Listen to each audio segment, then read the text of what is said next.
इनके लबे रंगी की निछावर थी कि जिसने जी कौन जीता कौन हारा किसने किसको मारा, तो ये सब फैसले तो जो है ना रेफरी करेगा। बहरहाल इतनी तफसील की ज़रूरत नहीं थी। सवाल जो आपका समझ में आ रहा है वो बस इतना सा है कि आपके हाथ में चूड़ी लगी और वो हाथ कटा और वो खून की कुछ बूंदें जो है वो जाए नमाज के ऊपर गिरी, यानी नमाज़ पढ़ने का जो कपड़ा होता है मुसल्ला उस पे गिरी और उसको धोना जहन में नहीं रहा उस वक्त, उसको ऐसे समेट के रख दिया गया। अब फिर बाद में उसमें कई सारी नमाज़ें पढ़ी गईं तो वो खून की जो कुछ बूंदें थी जो गिरी, तो उससे खून क्योंकि बहने वाला नापाक होता है तो उसने उस कपड़े को नापाक करा, तो वो नमाज़ें जो उसमें पढ़ी गई हैं उसका क्या हुक्म है। तो अगर अव्वल तो ये कि अगर जो कुछ बूंदें हैं वो एक दिरहम को नहीं पहुंचती, यानी इतनी नहीं है कि जितना इस हाथ की, यानी ये पानी जो इसमें रोका जाए इस हाथ की अगर गोलाई की बराबर देखा जाए तो इतनी बूंद उस पर नहीं है। एक दो बूंदें हैं जो मुख्तलिफ़ जगह पर जो है ना मुख्तलिफ़ अलग अलग जगह पर वो गिरी हैं, तो ये कि उससे कपड़ा जो है वो नापाक नहीं होगा, यानी ऐसा खून के जो दिरहम के बराबर ना हो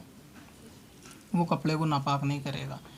तो इसलिए वो इस एतबार से तो वो जा नमाज जो है ना बिल्कुल, यानी नमाज उस पर हो सकती है।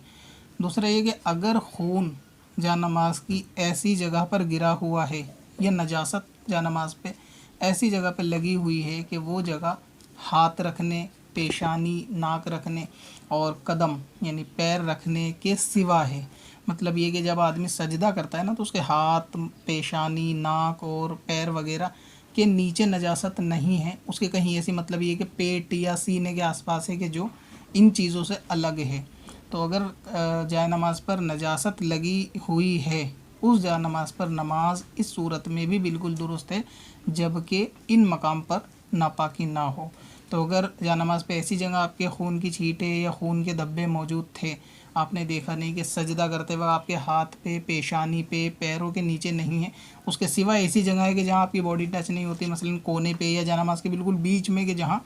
आपका बॉडी नहीं टच होती, ये वाले हिस्से हाथ, पैर, पेशानी और नाक वगैरह टच नहीं होती, तो ऐसी जा नमाज पे नापाकी के साथ भी अगर नमाज़ पढ़ ली गई हो तो उसको दोहराने की ज़रूरत नहीं है। हालांकि ऐसा नहीं है कि उसको ऐसे ही रखा जाए, बाद में उसको नजासत को दूर किया जाए, जाए नमाज को धोया जाए, साफ़ किया जाए, मगर मसला ये है कि अगर नजासत लगी हुई थी और नमाज़ पढ़ ली तो हुक्म ये है कि इस सूरत में जो बताई गई है उसकी नमाज बिल्कुल दुरुस्त होगी। तो आपको इसमें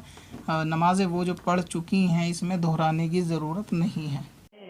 पत्थर में असल लाले पुरनवार